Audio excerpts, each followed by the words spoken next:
Hey super friends, my name is Neil and welcome to this episode 72 of the Get Your Comic On podcast. We're here fortnightly-ish to bring you a slice of film, TV and pop culture goodness from our studio direct to your speakers. I am, of course, joined by my very own boy wonder, Martin. Say hello, Martin. Hello, Martin. Who has just delayed beginning the recording of this podcast while he put his little moisturising socks on. Self-care is very important. Self-care is very important.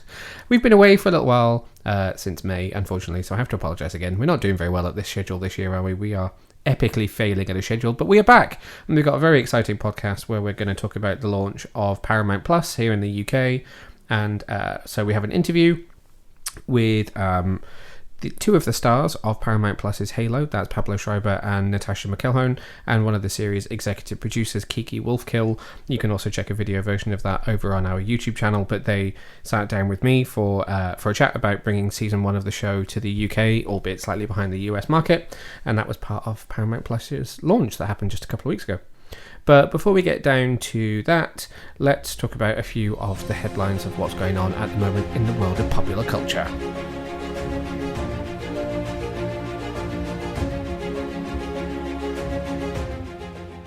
First up, we have a trailer that Boy Wonder is very excited about, which is the first teaser for Disney Plus's Hocus Pocus 2, reuniting the 3 original Sanderson sisters from the original film, Bette Midler, Kathy Najimy, and that one from Sex and the City, Sarah Jessica Parker, who all return as the Sanderson sisters 29 years after the original movie, with Hocus Pocus 2 streaming on Disney Plus on September the 30th or something like that, is it? Which it's about a month before Halloween, so it basically goes into the month of Halloween on Disney Plus. What did you think of the trailer, Boy Wonder? Very exciting. Do you think this film needed a sequel? No, but I wanted one. I think that's how most people feel about it, let's be honest. So, you don't get a lot of the Sanderson sisters in the trailer. Do you like the setup? I think it's going to be like a modern day Disney twist. So they have to have a reason to bring them back. Yeah. So like they've got the kids playing with the candle and witchcraft. Candle and the Wicca and the witchcraft of it all. Trying to do a bit of good, but stumbling across something they should have stumbled across. So it sounds like it's one of them's 16th birthday, and there's a passing line that someone says when you reach your 16th birthday, that's when a witch gets her powers. So I'm going to presume that the candle, because there's 3 girls, one of them seems slightly separated from the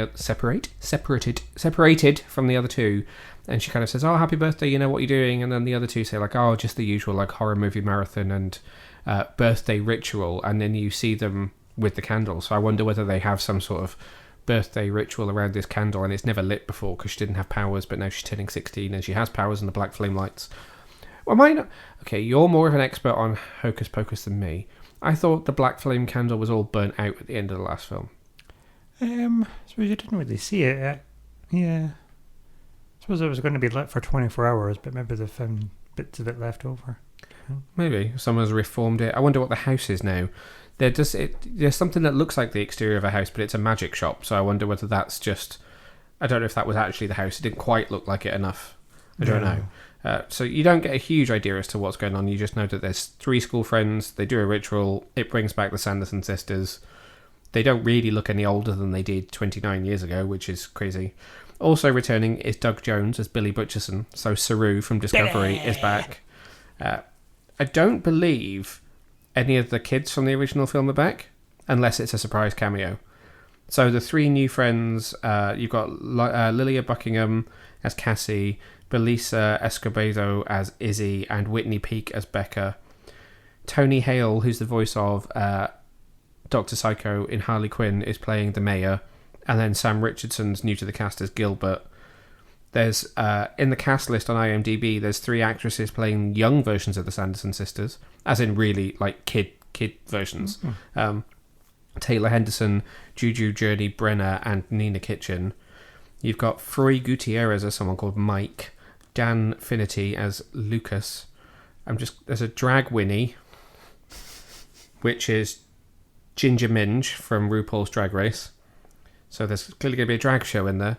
Drag Mary, played by Cornbread, who is also a Drag Race contestant.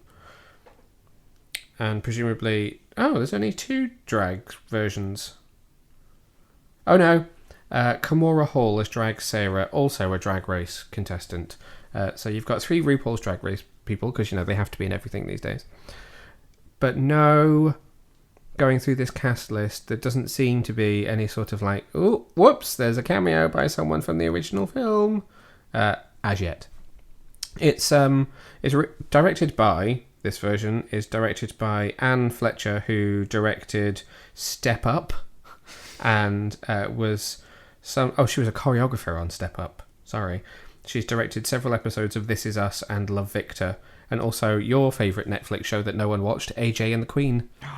She directed quite a few episodes of that, but also a choreographer, which is not unusual for Disney. They do like a choreographer turned director.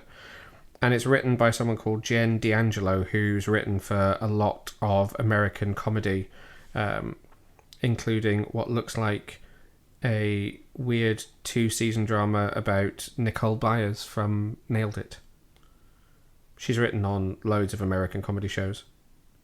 I thought they might have brought back the original writing team, so that's interesting. She's sole writing, credited writer on it.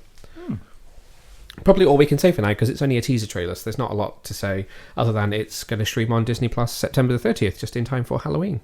I mean, what more do you need to say? Well, is there anything else that you would like to say? No, I mean, what more do you need to say? Bit middle of back? I mean, you would watch Hocus Pocus every Halloween at least once. If not more. If not more. Well, there was that time we were in New York and it was on every day. Yeah, we never saw the whole thing all the way through, but we saw a bit of it every day. We were there for 10 days. I didn't need to see it 10 days in a row all the way through. No. Next up, the Batgirl movie, which may be coming to cinemas or may be going to HBO Max, so therefore we don't quite know how it's going to be available here in the UK, has had its first press screening in America, so there is a rough edit of the film. We know that both directors have recently been on social media talking about working at the Warner Brothers lot in Burbank, California on the film, so presumably that's been putting together edits and also working on some of the post-production side of it. But a version of the film has now screened for a test audience. Not a huge amount has come out from it, but there are a few tidbits of information, which is why I just wanted to cover it off. So this is the film which is directed by Adil Alabi and Bilal Fallah, who also worked on several episodes of Miss Marvel, which is currently airing on Disney+. It's written by Christina Hodson, who wrote the Flash movie and also wrote Birds of Prey and Fantabulous Emancipation of One Harley Quinn. So, no major spoilers. We already know that the villain is Firefly and that he is being played by Brendan Fraser. There is enough pictures of him on the internet that you can see his incredibly disturbing costume if you want to. So there's no spoiler there. But if you don't want to know too much about what's come out from this, then I would suggest you skip ahead for the next kind of 5 minutes, because I'm just going to cover off a few bits and pieces. Going to start with some aspects of her costume. So we've seen an official photograph of her in costume and plenty of set photos. We know it's the Burnside era purple and kind of yellow gold costume. What's come out from the test screening is that her utility... So there's 2 versions of the costume. You might remember from Fandom last year, there was one piece of concept art where you didn't see her face or the front of her costume. You saw her on a gargoyle with her cape spreading out behind her. That is apparently essentially the last shot of the film, and that is her in a second costume. So she will have a homemade costume, which is the costume we have seen, and she will end the movie in a different costume. Now, also this week, Warner Brothers has confirmed its plans for San Diego Comic-Con 2023, and part of that is a new piece of Jim Lee concept art, much like his Fandom triptych from 2 years ago, which is going to be on one of the Warner Brothers bags. Batgirl is on that, and it does appear to be a slightly more armoured costume. It's still purple, so maybe she's just going to keep the purple and upgrade from kind of a biker jacket to something more armoured, but... stepping back, her costume that we have seen in official photographs, her utility belt it looks kind of hodgepodge in a way, and what's come out from the test screening is that is literally all things that Barbara Gordon has swiped from GCPD. So what we're hearing is that, we know that she's working for GCPD because there was a set photo of her desk, and that when she decides to kind of take it upon herself to become a vigilante, she's going to swipe a whole load of stuff from GCPD lockup and use that to help craft her costume. Now, the most exciting part of that is her cowl. Her cowl is apparently made from the cowl worn by Catwoman. Cue the ooh. Ooh. Now, given and I'm making a creative leap here, but given that the Batman in her universe and in this film, who we will talk about in detail in just a second, is Michael Keaton, that presumably means that her cowl is made from Michelle Pfeiffer's cowl from Batman Returns. 4-5, still alive! So perhaps we might see that. She might go through GCPD lockup and there might be a purple. There might be a kind of leather, black and covered in white, stitching Catwoman suit. We might see that. The spoilers that came out didn't suggest that, but really nicely, the people that saw it only gave away a few details. There isn't a kind of massive write-up. Like, if you were to go and Google the Flash test screening, you can essentially read the story of the entire film scene by scene from start to finish, and we don't have that here. But yes, the Batgirl cowl, which is very much as you would expect from the comics, it's a helmet with a domino mask and has room for her hair to come out at the back, so it's not, a full molded cowl like Batman's, is based on Catwoman. Well. Now, for something a little bit more spoiler, I mean, that might just be a very absolute passing plot point, but I think it's very exciting.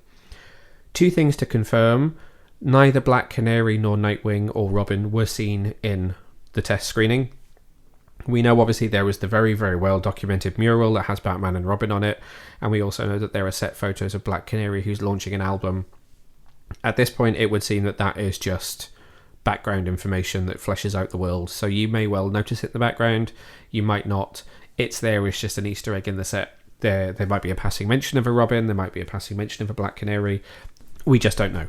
But Jenny Smollett-Bell has also confirmed that they are gearing up to shoot her Black Canary series for HBO Max as well, so that's very exciting. So, there is a Gotham world starting to form here. Perhaps there is a new version of Birds of Prey in there somewhere where Renee Montoya has decided to retire because, she was joked at how old she was in Birds of Prey, and she could be...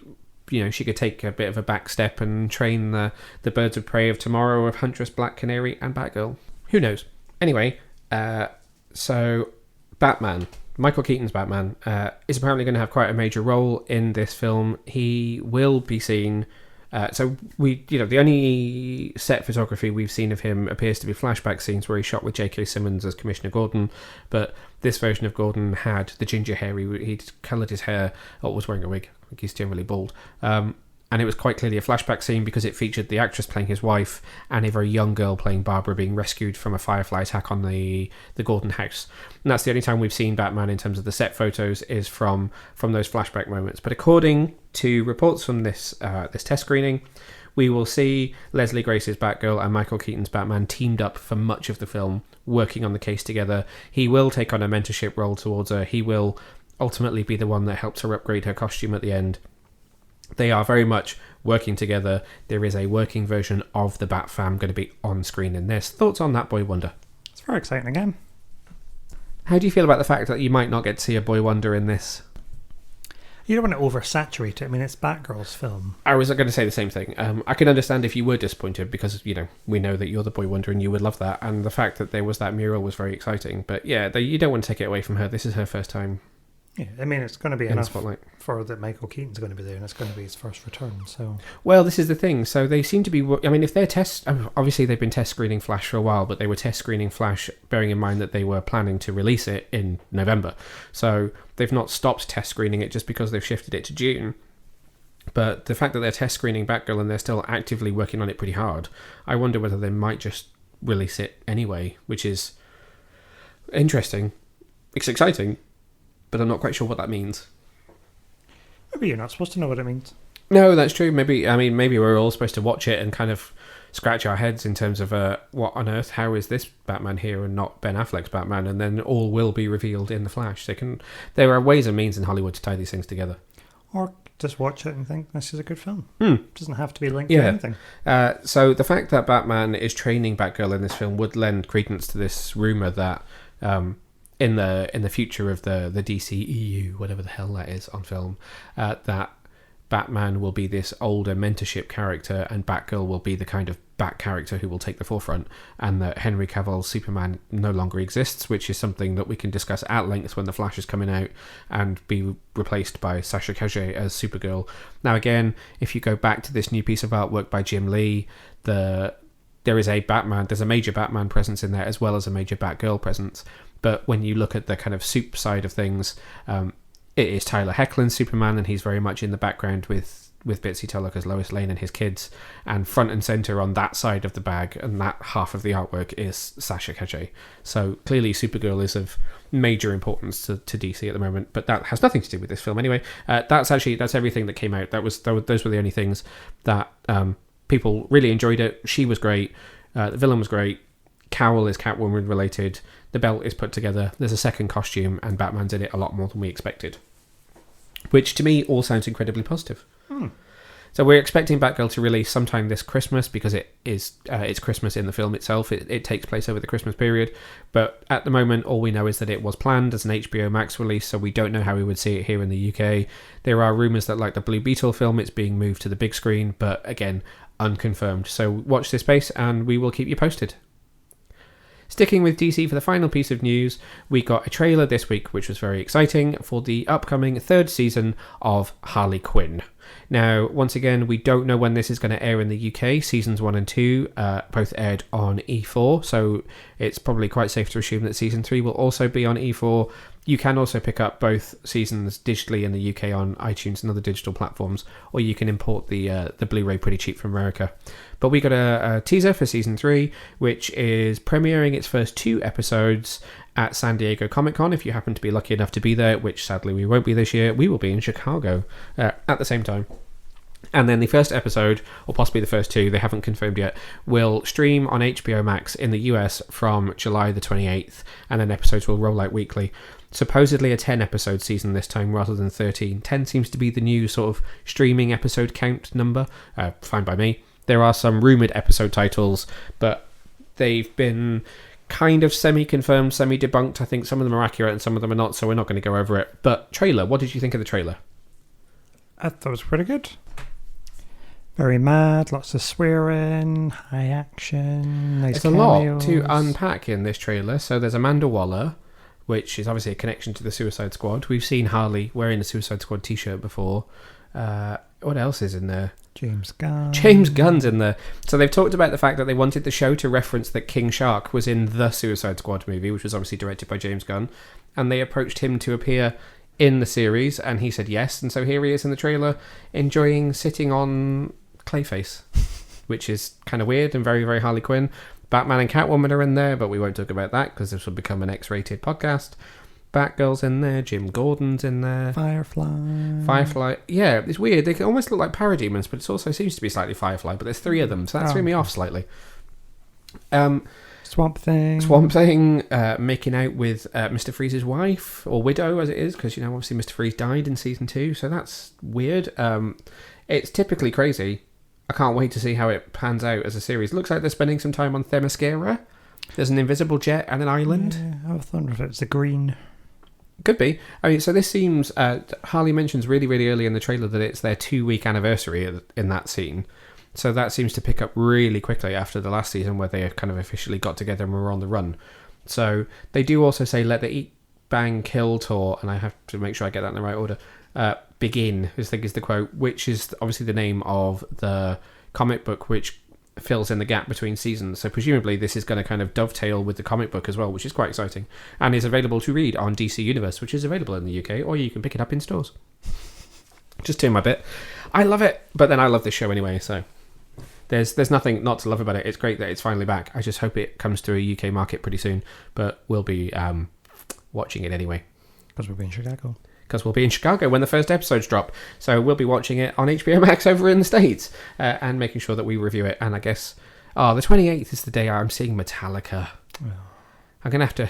So you have to work it in. Maybe you'll see me react to watching the first episode whilst at Lollapalooza standing in front of a stage watching Metallica, but that'll be exciting. Any other standout moments that you can think of? Everything happens in really, really quick succession because the trailer's only 1 minute and 24 seconds, so it's... The one thing that I noticed is I don't think Dr. Psycho's in there, because he was obviously not with the team at the end. He'd properly betrayed the team. And it seems like King Shark and Clayface are locked up in Arkham. They're in Arkham overalls when you see them. They also name drop the hashtag that's become the thing of the show, which is Harlivy. So HARLIVY for Harley Ivy. They're like, Harlivy! Which is strange because in my head it's Harlivy, but that's not it. That's just semantics. Either way, very excited. And again, we will keep you posted as to when it will come to a UK market. It will be most likely on E4. They're launching a new channel soon. They're launching an extra E4 channel sometime now, because apparently they've just put out a press release, and the press release happens to mention we're launching a new channel and Batwoman will be on it. So are they finally going to show episode 8 onwards from season 3 of Batwoman? That they still are tweeting people to say we don't have an air date for this yet. They've just the history here is they've shown 7 episodes of the third and now sadly final season of Batwoman on E4 alongside Harley Quinn. They were showing the two together, and then after 7 episodes they just stopped airing Batwoman and did double episodes of Harley Quinn and burnt through season 2, and have never shown any more of Batwoman, which is obviously long since finished. It finished back in kind of March time in America, and here that's it. You could do one of those Channel 4 series pass things on iTunes where you prepaid for the season, and then every time they drop an episode it immediately comes into your account, but you would have paid 20 quid for 7 episodes and not got to see the rest of the season. So it literally, they ended it with the sort of reveal that Mary was becoming Poison Ivy, and nothing else has happened in the UK, and they don't know when it's going to come back. So I presume if they're moving Batwoman to this new channel, they will probably show Harley Quinn there as well. But believe me, as soon as we know, you will know. So Harley Quinn season 3 coming soon. Ooh. That's it for the news this week. So let's go over to our experience of the launch of Paramount Plus, a brand new streaming service here in the UK. Now, Paramount Plus, for those who are in the US, has obviously been around for a long, long time. Prior to that, it was CBS All Access. It's the platform that launched Star Trek Discovery and Star Trek Picard, but then rebranded, and it has finally come to the UK as of June the 22nd. You can pick it up now for $6.99 per month, or it will cost you just under £70 for an annual membership, all of which comes after a 7-day trial. It is the UK streaming home of all of the Paramount Plus originals. Oh, well, I say all. Almost all of the Paramount Plus originals which are available in the US, so it's pretty much a like-for-like transfer from the US market to the UK. There are 2 noticeable absences, which are sad for those of us who are massive Star Trek fans. Star Trek Picard and Star Trek Lower Decks remain Amazon Prime Video exclusives here in the UK, so it seems like at least the next season of Lower Decks will air on Prime. Picard is obviously not due back until next year, so there's a little bit of a kind of grey area at the moment as to whether that will move or not, but for the time being both remain on Prime, so both season 1 and 2 of both of those series are not available on Paramount Plus in the UK. But everything else, if you're a Star Trek fan, is on there. So original series, Next Generation, Deep Space Nine, Voyager, Enterprise, they're there. Also, almost all of the original movies, right through to the last Next Generation movie is there, as well as the first of the J.J. Abrams movies. There's Transformers on there, there's Ninja Turtles on there. If you're a genre fan, there's absolutely tons. This has also brought the UK premiere of Star Trek Strange New Worlds, which is airing new episodes Wednesdays. So in the US, just this week, they had the penultimate episode, episode 9, and episode 10. The finale airs next week. This week in the UK, we will get episode 5, so we're running roughly 4 weeks behind. And it also includes the first 10 episodes of Star Trek Prodigy, which have aired in the UK on Nickelodeon, but this is going to be the first exposure for a lot of people to watch Star Trek Prodigy. It's also the home of Halo, and you're going to hear an interview between myself and 2 of the stars of Halo, one of the executive producers, in just a minute. And I'm trying to think what other shows we've watched. The Man Who Fell to Earth, which is a kind of sequel series to the David Bowie film starring Naomi Harris and Chiwetel Ejiofor, is also available on there too. But for today, we are going to cover off 2 new Star Trek shows, and then we're going to talk about Halo and my interview. So, I'm going to start you with Star Trek Prodigy, which I had already watched and reviewed a little while back, but I've kind of sat you down to make you watch it, and you've currently seen 7 of 10 episodes. So they aired it in America in 5-episode blocks, so we've had 2 5-episode blocks so far. They produced 20 episodes, so there's another 2 5-episode blocks to come later this year. What do you think of Star Trek Prodigy so far? Go. It's okay. It's a kid's show.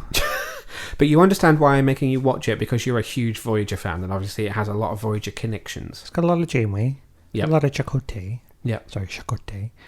I'm enjoying that. Yeah. I enjoy the Janeway bits, and I enjoy the nods to the Delta Quadrant and what happens after Voyager. What happened? What happens after Voyager. So yeah, I like those bits of it. Yeah, not so much the kiddie stuff.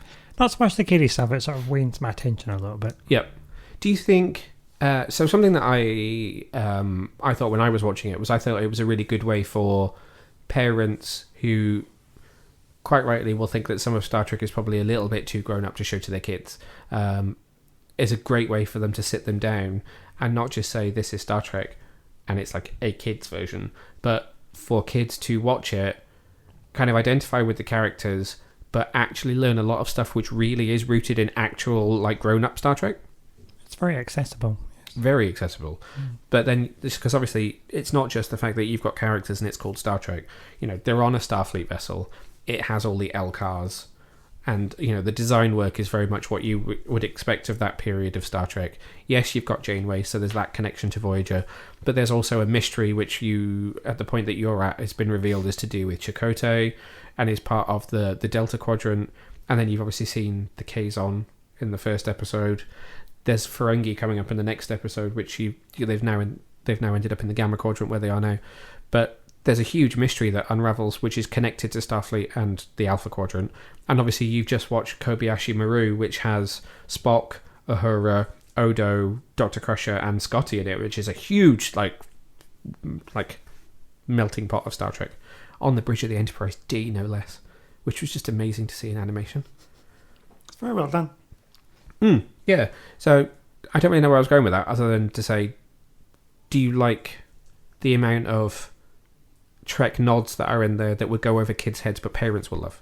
Yes, like I said, it's very accessible for kids and adults. So you can put it on, you'll get something from it, and you'll secretly brainwash them into liking Star Trek. I think that's the point of it, and I think it works very well at doing it. So I've reviewed all 10 episodes, and I don't think I've ever given it less than 4 stars. Several episodes I've given 5 stars to. I think my lowest rating is a 4-star because I think it's just really well done Star Trek for kids. What do you think about the animation? So both you and I are not huge fans of TV CGI animated stuff. Like Toy Story is a movie, amazing. Anything Pixar does, amazing. But like that 3D animated Batman show and stuff like that, I always feel like when they do it on TV, it's just a little bit cheap looking, and I don't really like it so much. But I think this show looks great. Yeah, I mean, it's all right. It's what it is. It's of that era, and it's of its brand of kids' TV. I can watch it. Unlike 3D Rugrats that's on Paramount Plus. Oh no, that's which wrong. is not for me. Yeah, no. I mean, some things you've just got to go back to pen and paper. Yeah, the boys did it this week with Black Noir's animated 2D. Yeah, it was very clean though. I mean, you want it to be like. You want to see? I want pencil. I want it to be just not quite right. Mm-hmm.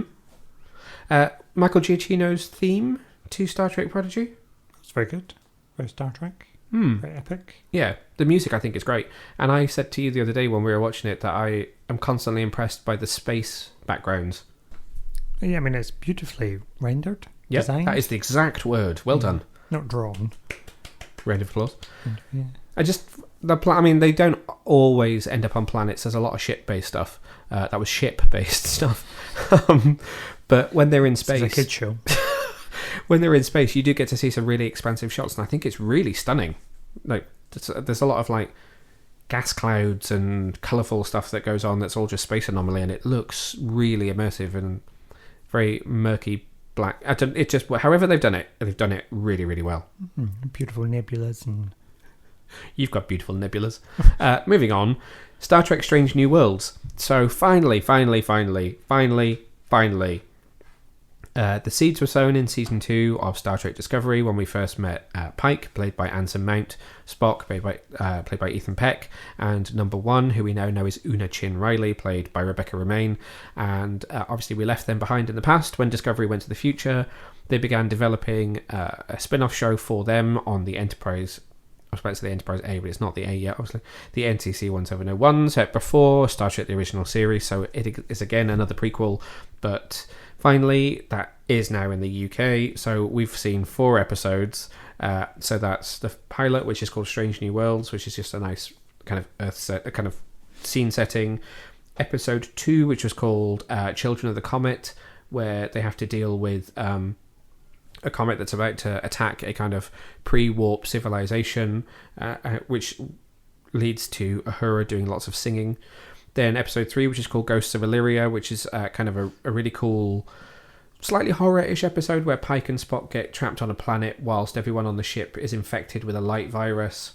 And then episode 4, which released this week, which is called Memento Mori, in which a quite famous group of aliens from Star Trek history attack and disable the Enterprise, and it leads to a very cool kind of submarine-style episode, a ship in a bottle, where they're absolutely stuck and sort of floating dead in space and have to save themselves from a particular enemy.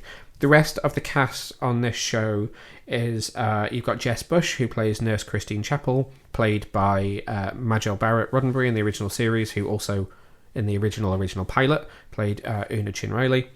You've got Christina Chong, who plays Laan Noonien Singh, the brilliant Celia Rose Gooding as Uhura. We've got Babs Alosimokan as Dr. Mbenga, Melissa Navia as Erica Ortegas, Bruce Horak as Chief Engineer Hema. I think that's everyone on the crew. That is everyone on the main crew. Oh, I'll go give a shout out to Andre Day Kim as Chief Kyle. And I was going to shout out one more there, but I'm not going to because it's a bit of a spoiler. So we shall leave it there. Very, very, very, very, very excited to finally have the show. We've seen so many teasers for it, so many photos from it. They released the opening credits online, which is an amazing nod to the original series, as well as just being kind of awesome in terms of its own theme tune. And finally, we've seen 4 episodes. What do you think of Strange New Worlds so far? I bloody love it. I think I have fallen into a trap whereby whichever Star Trek I'm watching is my favourite Star Trek. So if I'm watching Star Trek The Next Generation, that is my favourite Star Trek, and I think it probably is my favourite Star Trek, to be fair. If I'm watching Deep Space Nine, I'm like, you know what, I bloody love Deep Space Nine. If I'm watching Discovery, I bloody love Discovery. If I'm watching Picard, it's my favourite Star Trek. If I'm watching Lower Decks, it's my favourite Star Trek. And now Strange New Worlds is my favourite Star Trek. But if you were watching Voyager, you'd be like, it's alright. It's alright, yeah. No, I mean, I like later Voyager. We've had this conversation before. I don't really like early Voyager. I like later Voyager once she's had a haircut. Oh, but you got to get through the hair, though. She's got to grow. Anyway, we're here to talk about Strange New Worlds, in which Captain Pike has absolutely amazing hair. Oh, I don't remember being such a thirst trap when he was in disco. All right, okay. Well, I'm going to go for it. You're all thinking it. Well, Nicola's thinking it. Anson Mount is amazing. He's a brilliant Captain Pike. He's a very charismatic lead for the show. I think if you watch Strange New Worlds and you watch it compared to Discovery, and this is not to diss Discovery, Discovery, I think that Strange New Worlds is a much more fairly balanced ensemble cast. I think Discovery is still very much about Burnham and how everyone else ties in through her, whereas I think Strange New Worlds is everyone is very, very important and has their own individual roles to play. And they've done a great job of the way they've constructed the season, but I'm taking away from you. Please continue. I was just saying he's a bit of a thirst trap, really, isn't he? What else do you like about Strange New Worlds? Well, that's everything you said, really. I think it is a bit of an all-rounder because you do get, it's more of a classic Star Trek feel to it. Yeah, so that's what I was not going to say just yet, but sadly, I was supposed to interview Anson Mount, Sonequa Martin Green, and Kate Mulgrew as part of the launch, but it didn't end up happening. But one of the things that I was going to say to them, which I'm still very, very happy to discuss, is the fact that if you watch modern Trek now, and by modern Trek I mean anything Discovery onwards, each of the shows is very, very different. Discovery is absolutely serialized TV. There is an arc. It kicks off at the beginning of the season. It runs through to the end. The DMA this season in season 4, which is also on Paramount Plus and will be the first time a lot of people get to watch that in the UK. It's very, very much that's introduced in the first episode and runs through to the end. If you watch Picard is also fairly heavily serialized, but obviously reliant on a kind of legendary character. You've got Prodigy, which, as we were just obviously saying, is very, very much aimed at kids, but still deeply rooted in Trek lore. And then you've got Lower Decks, which is absolutely an out-and-out Star Trek comedy series. And then you have Strange New Worlds, which is different again. It is absolutely a story of the week. So every episode we've seen is completely encapsulated in that 50 minutes. each one has a beginning, a middle, and end, and they're on to the next mission in the next episode. But what is serialized is the character arcs. So Pike is dealing with the ramifications of things that he saw when he was with the Klingons at the end of season 2 of Discovery, and that carries through the whole season. And each episode is very, very cleverly built to work around a specific character. So the pilot episode, Strange New Worlds, is all about Pike. Episode 2, Children of the Comet, is very much about Uhura, and they lean on Celia Rose Gooding and her amazing vocal abilities and her singing voice. Then episode 3 is around number 1, Una Chin Riley, and episode 4 then builds itself around La'an Noonien Singh, and obviously that's a very famous surname to Star Trek fans, so you kind of know the connotations that I'm talking about there. So do you... obviously we're watching all of these shows. Do you feel like of those you have a preference as to which style you like, or do you feel like each style sits really, really well with its own show? That's a good question. I do prefer... I think it's interesting watching Strange New Worlds now because I feel like I've been a little bit more ingrained into the new way of doing it. Yeah, the more serialized. So now that we've gone back to a more classic way, I'm a bit like, oh, this is nice. Yeah. There's something almost nostalgic around that, even though the characters are not necessarily characters we've known for years on end. Yeah. Yeah, I know what you mean. It's going to be interesting going back to watch Discovery now and seeing how that feels different, being less of an ensemble piece and being more built around Burnham. There are some brilliant sets in this series. The Enterprise looks stunning. The bridge is... I could just happily sit and watch an empty bridge video. Just take me around it. Give me a tour. Let me look at everything, because the detail is amazing. Do you not think? Yeah, I mean, I'd probably get bored after a while, but... Yeah. I would not. And the engineering set is huge. And it's very, very clever because it's only a very small practical element, and the rest is the AR video wall. So how do you feel like that works? Because we talked a bit about how they use the video wall in Discovery for the alien planets, and I think we've praised it quite a bit, but I feel like Strange New Worlds has taken it way to the next level. They're loving the video wall. I do like the video wall. They've just, as we were recording this, they just wrapped season 2 of Discovery. They just wrapped principal photography on it just 2 days ago. And their cast wrap party was in the engineering set. But when the cast all walked in, they just walked into the set as it is with the video wall on. And then they basically did like a clapper. And then it was all covered in twinkly lights, but all on a video wall, so it's not real. So the whole thing became a party set. But again, completely in a virtual space. It looks really, really cool. So it says like, "Thank you, cast," and there's just fairy lights hanging from the ceiling, but they're not real. It's not a real set, and it's crazy to look at it because it looked to me like they'd built it. And I was like, "Hang on a minute, did they? What? My brain does not compute." You've been bamboozled. How do you feel about the fact that it's another prequel? Because obviously everyone's feeling a little bit like, do we really need to spend so much time before and not spend more time in the kind of future? Well, not like, I don't mean like Discovery future, I mean like present day, as in Picard. I suppose technically you've got Picard, Lower Decks and Prodigy that are all in the present day. Yeah, I'd like a bit more like that. Give me another present day series that's not got a legacy character in it. Okay. But has some nice nods. Okay. Which could be the form of a 7 of 9 and Raffi series after Picard, maybe.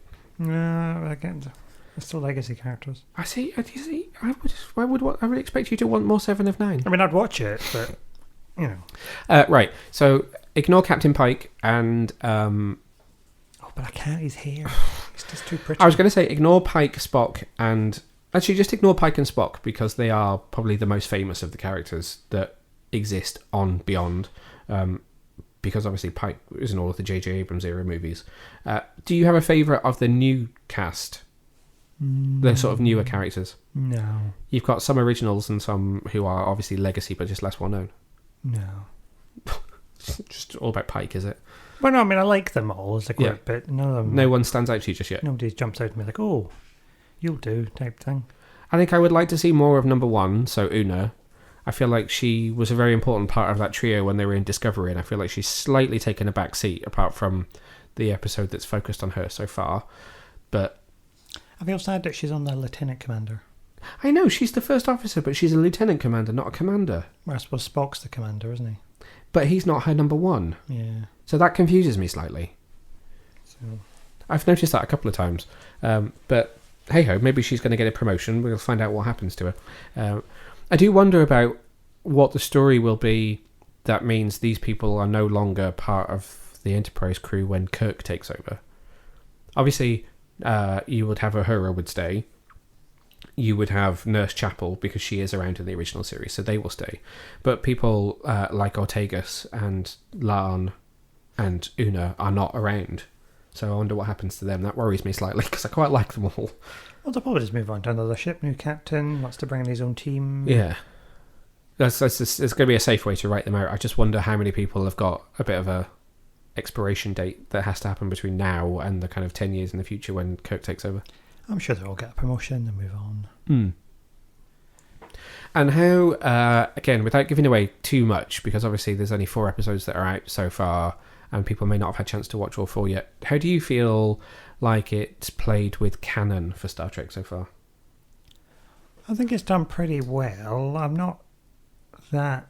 I suppose you're not married to the original series because it's not one that you've watched religiously. No, I'm not married to it. I was a bit young. I mean, I've seen it, but I'm not married to it. And you think back in the 60s... Continuity is probably not an important thing. Yeah, you can be forgiven for being like, oh, actually, we'll just glaze over that slightly. True. I think that's probably... Oh, actually, the soundtrack is stunning. That's probably worth saying.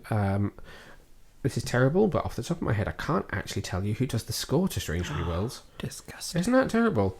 They won't have released an album yet because obviously it's not finished in America.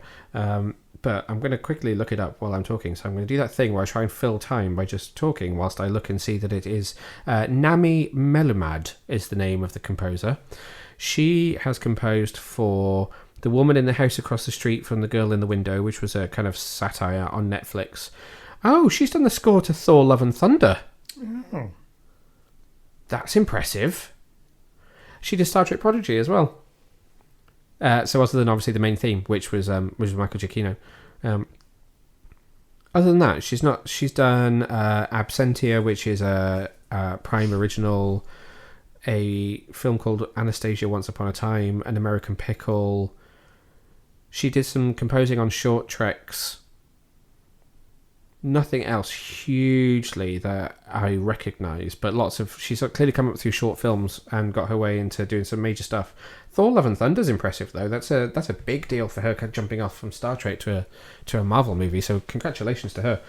The music really is absolutely stunning, and hopefully as soon as the season's wrapped in America, they'll release a soundtrack for it so I can give it a listen on its own. But playing off of the original theme, she does a wonderful job of tying in with what's happened there, what's been composed there. It's brilliant. So new episodes of Strange New Worlds are rolling out Wednesdays on Paramount Plus, which, as I said, is now available in the UK and costs $6.99 a month, or I think it's $69.95 or something like that for an annual subscription. But moving on, I want to talk about another show which is currently available on Paramount Plus. This one is actually fully wrapped in America. It's finished season 1 and is currently producing season 2. And currently we have 4 episodes available in the UK. 3 episodes were available at launch. 1 more came out this week. The remaining 5 will roll out each Wednesday across July and August.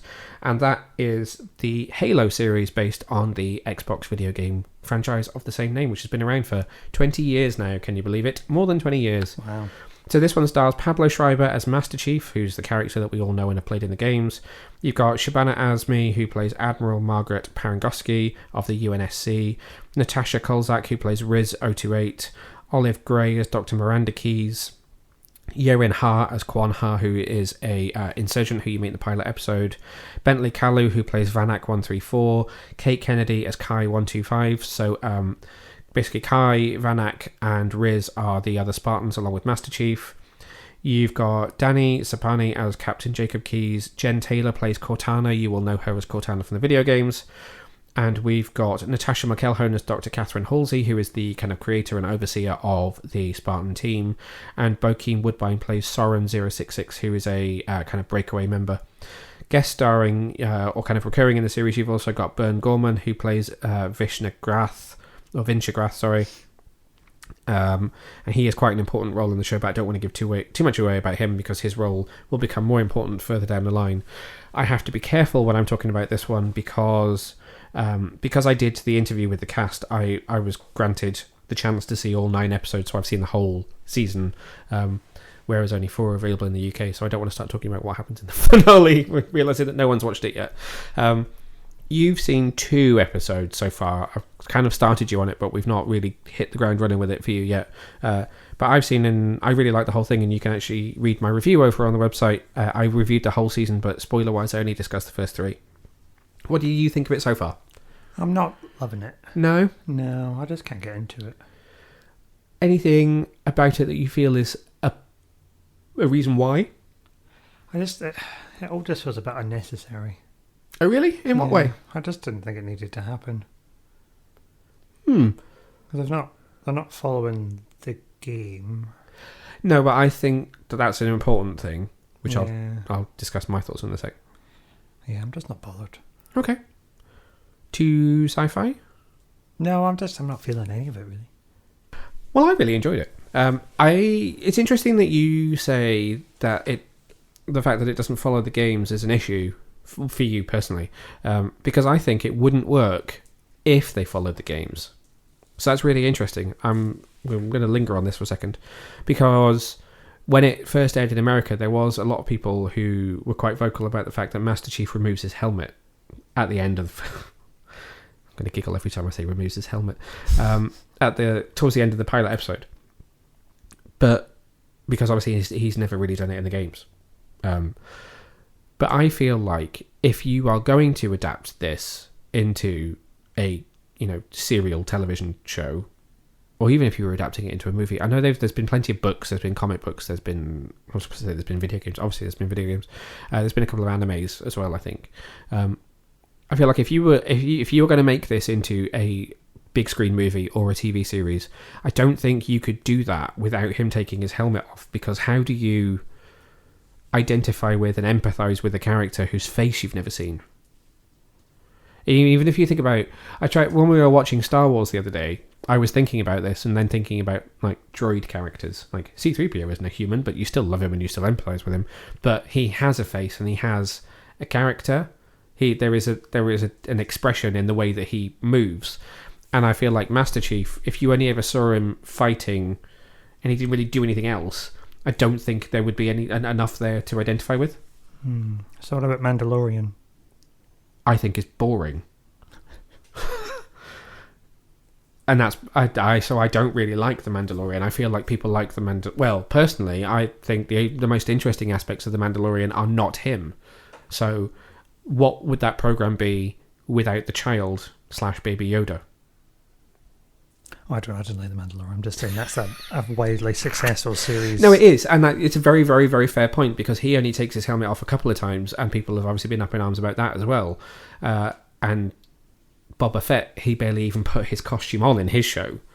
And, if you were to make something about Darth Vader, would you really be able to get through a whole thing of him with his helmet on? You probably would, because you know his backstory. But with John in Halo, we don't know his backstory. They have to tell a backstory. They have to create a character around him. And I just think it works much better being able to humanize him a bit, even if that takes you slightly away from the video game. So what they have done, if you've not watched this, is they have taken the core aspects of the video game, all of the design work, the aliens, the weapons, the setup of the world, but have set it in a kind of alternate version of that universe where there's a lot less helmet wearing, so that there's a lot more human characteristics, and they can tell more of a human story around the characters, which I can understand why people wouldn't like that, because it does take you away from it. But those things exist regardless. They're just not the focus of the video game. They're the focus of the TV show instead.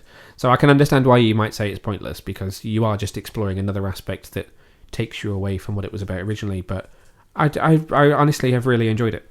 I feel like it's a very, very well budgeted version of what I would watch on the Sci-Fi Channel, and I love stuff that would be on the Sci-Fi Channel.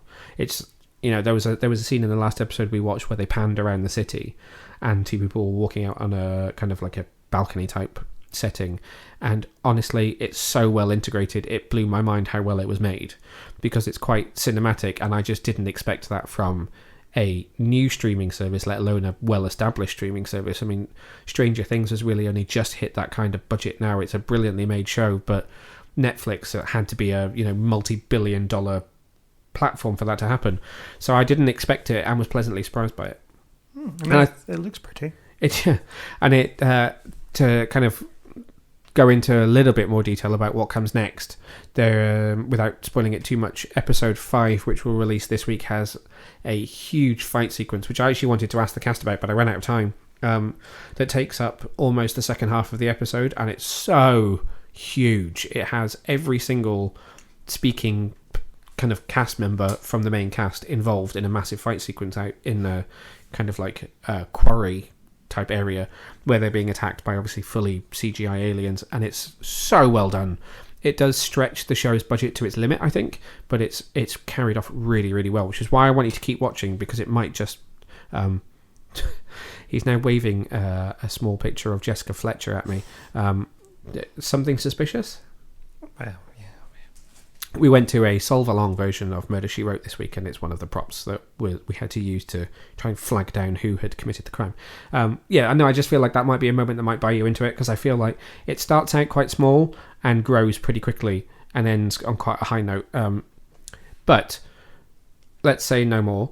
Let's instead throw to two of the cast of the show. The lead, Pablo Schreiber, who plays John/Master Chief, and Natascha McElhone, who plays Dr. Catherine Halsey, and also executive producer from the kind of Halo transmedia company, Kiki Wolfkill. So she's been involved with the games, as well as being one of the executive producers of the show. I got to sit down with them as part of the press junket for the Paramount Plus UK launch, and we had a good 10-minute chat about bringing Halo to UK audiences. So, hi guys, thanks very much for taking the time to speak with me today. I'm excited that we can finally talk about Halo for the UK fans. Yay! Kiki, I want to come to you first.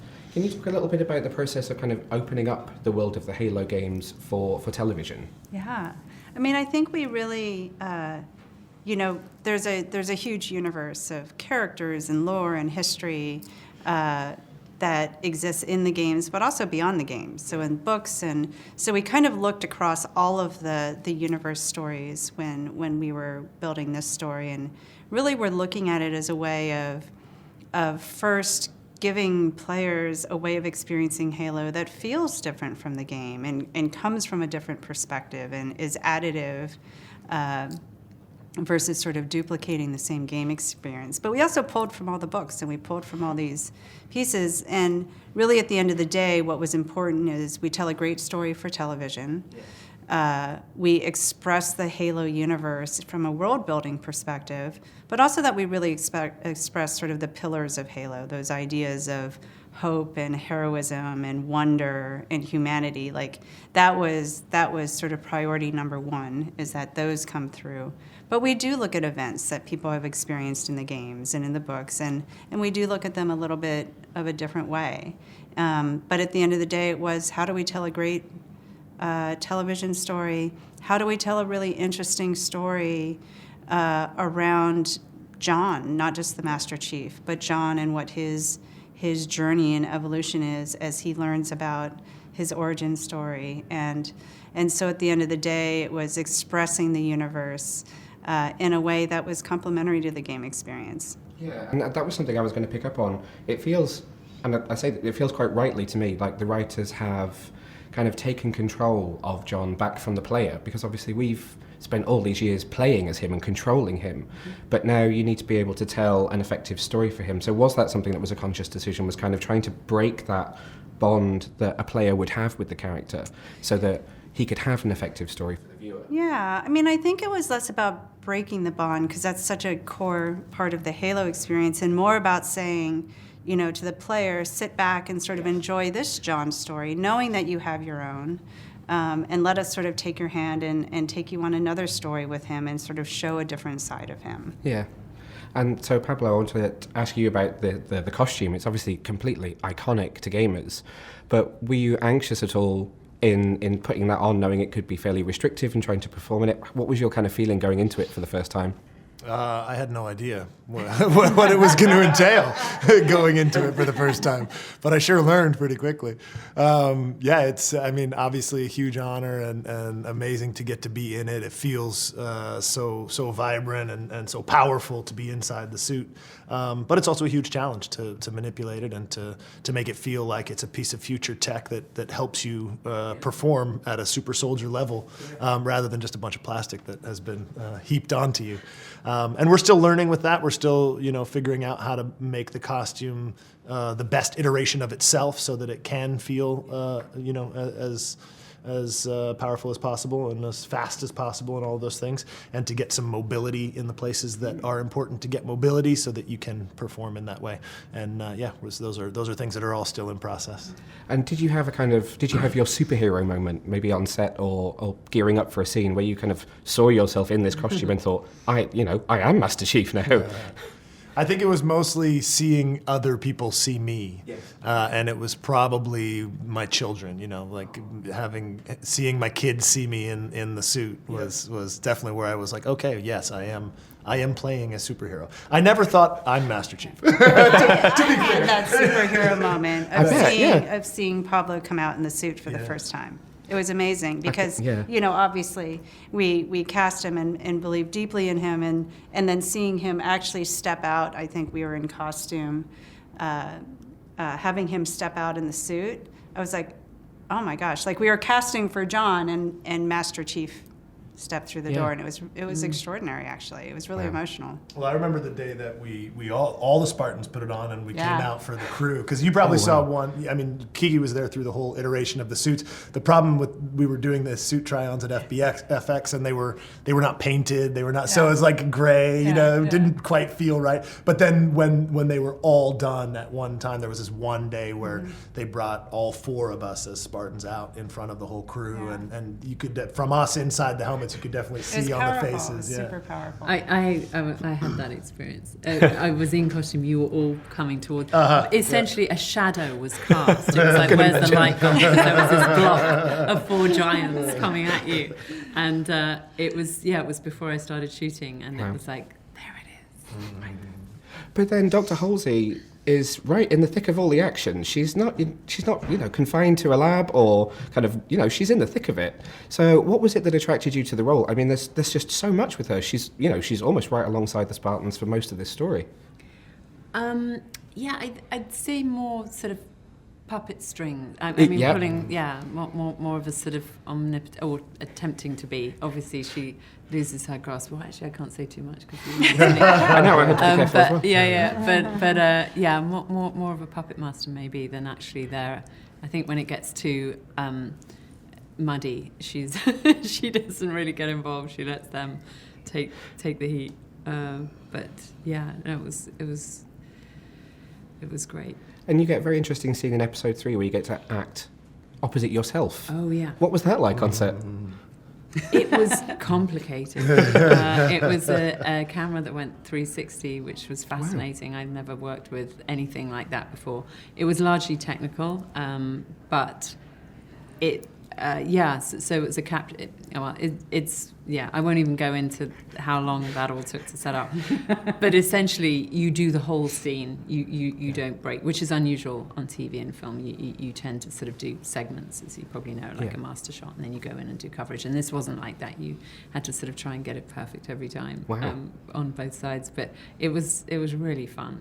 I mean, I've never done that before. I'll probably never do it again. So that was a one-off cool experience. But this show was full of those for all of us, I think. I can imagine, yeah. Yeah. One of the things I love the most about Natascha's characterization, and why I think the character of Halsey is so effective in the series, is plot-wise, she's used really as kind of the villain. She's this, as she said, puppet strings, who has done all of these things to create the Spartan program that are probably morally, in some ways, compromised.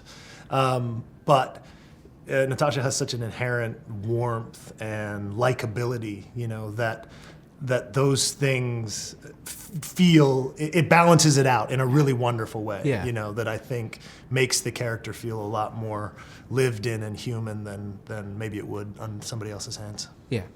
Now, obviously, this show has arrived with the UK audience slightly later than it has with America, but it arrives to UK fans in the knowledge that there is a second season. Anything you could tease quickly about what might be coming up? It's going to be amazing. It is.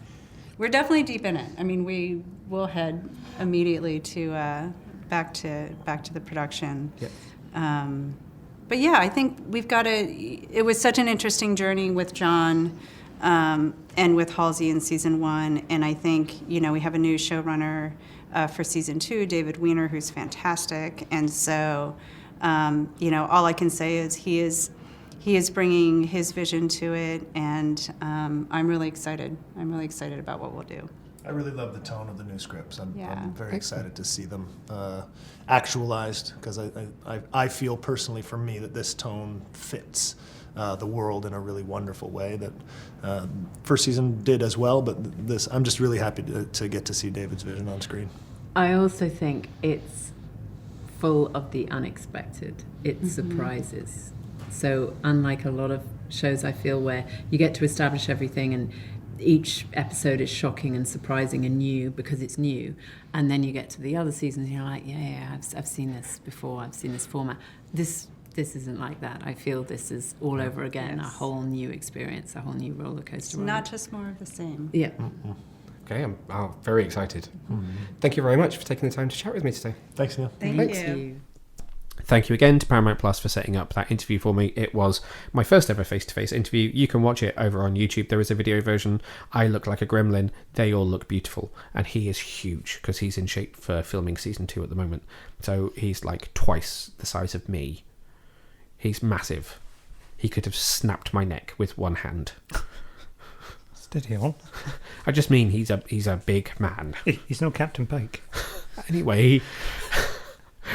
Oh dear. So, have you subscribed to Paramount Plus yet in the UK? What have you been watching? It'd be very interesting to know. We will have to pick up on a couple more series that are on there. There's some really great originals that I've not got to yet, and there's some original movies coming up, including Teen Wolf, which is tied to the TV show that was on MTV, which I did watch most of, so I'm kind of intrigued to see what they do in the movie. But if you have been watching anything on Paramount Plus, get in touch and let us know. You can find us on Twitter and, I was about to say Facebook, Twitter and Instagram at GetYourComicCon, or you can find me at Neil Vag on all major platforms. We will be back very soon with a brand new episode. I don't know what we're going to be talking about next. We've had a few things that have passed us by that we meant to talk about that we didn't have time to, like The Flight Attendant Season 2. You enjoyed? Have you been reading any comic books lately? No. See, I'm up to date, which is great. I've got a couple to read that are releasing this week, but I'm almost up to date, which is great. I've managed to catch up on my reading. This week, I was going to go see a film called Fall on Tuesday, which is a new Signature Entertainment release that's coming up later, I think this month, which looks brilliant, but unfortunately they've had to reschedule it, so I'm not getting to see that. Thor, Love and Thunder is out this week. There is a press screening on Tuesday, which Mark, Matt, and James are all going to. I have given them the tickets. They're going to that one because I'm a little less interested in Thor after Ragnarok. It's not majorly my thing. But I'm doing something exciting instead, which you will all hear about quite soon, hopefully. So until next time, stay safe, stay well. Bye.